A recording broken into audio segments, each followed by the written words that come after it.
ముఖం నీ ఒంట్లో భాగమే, నడుం నీ ఒంట్లో భాగమే. ముఖం చూస్తే కోపం రాలేదు, నడుం చూస్తే కోపం ఎందుకని ప్రశ్నిస్తున్నాను అంతే. అది రాసుకోరా సాంబా. చూడప్ప సిద్ధప్ప నేను సింహాలు అంటుని, అది గడ్డం గీసుకోలేదు, నేను గీసుకోగలను. మిగతాదంతా సేమ్ టు సేమ్. అయినా లాస్ట్ కొంచెం గిక్కవరప్ప, అరే రాసుకోరా సాంబా. ఇందాక విన్నది భగవద్గీత, ఇప్పుడు వినబోయేది ఈ భగవద్గీత. సర్దార్ ఉస్తాద్ భగత్ సింగ్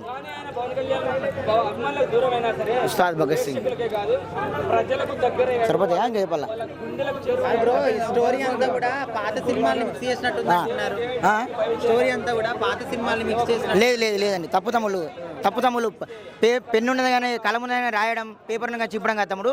అది దాని తగ్గట్టు సినిమా చూస్తేనే అర్థమవుతుంది సినిమా. ఏదో ఇప్పుడు కుక్కలు రోడ్డు మీద అన్ని మొరుతుండండి, అవన్నీ ఫేక్, అది తప్పది. సినిమాలా చూడండి, సినిమాను చూసి మాట్లాడండి, రాయండి.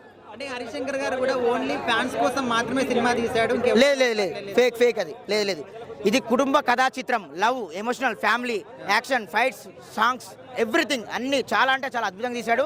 మాకు హరిశంకర్ గారు చెప్తున్నా ఈ సినిమాతో మంచి ఫుల్ మిస్ ఇచ్చాడు మాకు. మేము ఎలా అయితే అన్నయ్యను ఊహించుకున్నామో ఆ ఇంతకంటే మంచి డబల్గా చూపించాడు. కళ్యాణ్ గారి లుక్స్ మెయిన్ గా ఎనర్జీ ఎట్లా అనిపించింది? చాలా యంగ్ గా ఉన్నారంట. ఆల్రెడీ ఎంగే కదండి, మళ్ళీ ఎంగే ఏందండి, ఎంగే కదా. అన్నయ్య ఏమన్నా ఎన్టీఆర్ కాలంలో ఉన్నాడా లేకుంటే ఏఎన్ఆర్ కాలంలో ఉన్నాడా తెలుసు కదండి. మరి చిరంజీవి అన్నయ్య కాలం తర్వాత కదా, అన్నయ్య తర్వాత కదా. ఓకే, దేకులేంగే సాలా చూసినాంలే చాలా.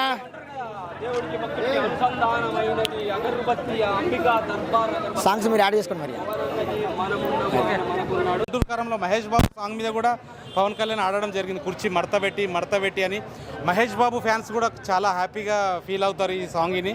మహేష్ బాబు ఫ్యాన్స్ కూడా అందరు కలిసికట్టుగా ఉండాలి అని అప్పుడు చెప్పాడు కదా అర్జున్ పైరసీ స్టేజ్ అప్పుడు.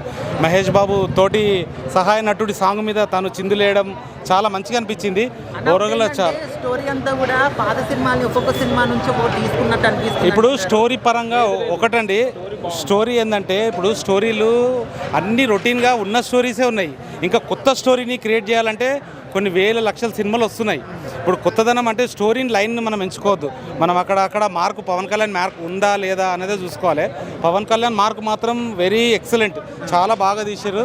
సినిమా మాత్రం నాకైతే నచ్చింది.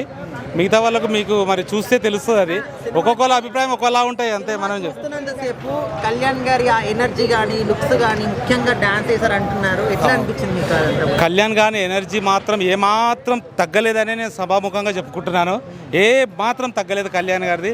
ఆయన స్టైల్ కానీ ఆయన మేనేజరం ఇలా మళ్ళొకసారి మరి రుచి చూపించాడు. ఇట్లా పాటల మీద కూడా ఎప్పుడు ఆడనంత డ్యాన్స్ ఈ సినిమాలో ఆడిండు.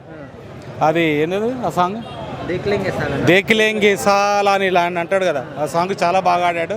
రంపంపం అనేది కొత్త మంచి స్టెప్స్ చాలా బాగా, అసలు కుర్రాడిలాగా ఇమిడిపోయి అందులో నటించడం జరిగింది. ఇందులో రాశి ఖన్నా కంటే నాకు శ్రీలీల యాక్షన్ చాలా బాగా అనిపించింది. ఆమెకు ఫస్ట్ హాఫ్ ఉంటుంది, ఆమెకు మనకు స్టోరీ లైన్లో చెప్తారు. కొన్ని చోట్ల పొలిటికల్గా కొందరికి సెటర్ చేసినట్టు అనిపిస్తుందని విధంగా అన్నారు, అట్లా ఏమైనా అంటే హరిశంకర్ ఒకటేంటంటే ఆయనని భావించి స్టోరీ లైన్ ఆఫ్ రాసుకుండు. ఆయన రియల్ లైఫ్లో ఎలా ఉంటాడో, ఇప్పుడు డిప్యూటీ సీఎం అయ్యాడు కదా, దాన్ని మైండ్లో పెట్టుకొని లైన్ ఆఫ్ రాసిండు. ఆయన రియల్లో ఎంత జెన్యున్గా ఉంటాడో అదే స్టోరీ లైన్ క్యాచ్ చేస్తూ లైన్ రాయడం జరిగింది హరిశంకర్. నార్మల్గా యూట్యూబ్లోనే సాంగ్స్ వచ్చినప్పుడే చాలా హైగా ఫీల్ అయ్యారు ఫ్యాన్స్ అందరూ కూడా. అవును, థియేటర్లో ఆ కట్అవుట్ని చూస్తున్నప్పుడు ఎట్లా వైబ్ అయ్యారు? థియేటర్లో మీరు సంధ్యలు వచ్చి ఒక్కసారి చూసేది ఉండే ఎంత వైబ్స్. అసలు తెర కనిపించలేదు మాకు, పేపర్స్తో నిండిపోయింది. ఓల్ హంగామా సంధ్య 35లో ఫుల్లే ఉంది, సినిమా 70లో ఫుల్లే ఉంది. 2 థియేటర్లు కూడా సరిపోలే, విపరీతమైన పబ్లిక్ కేరింతలు గోలింతలు. అంత జనాలలో చూడడం చాలా హ్యాపీ అనిపించింది మాకు. మా ఫ్రెండ్ ఏమో ఐమాక్స్లో చూసాడు, నేను సంధ్య సెంటర్. నేను ఉండేది ఎక్కడ, మా కరీంనగర్, ఇక్కడే కుకట్పల్లి. నేను ఉండేది ఇక్కడ కట్టిస్తారు.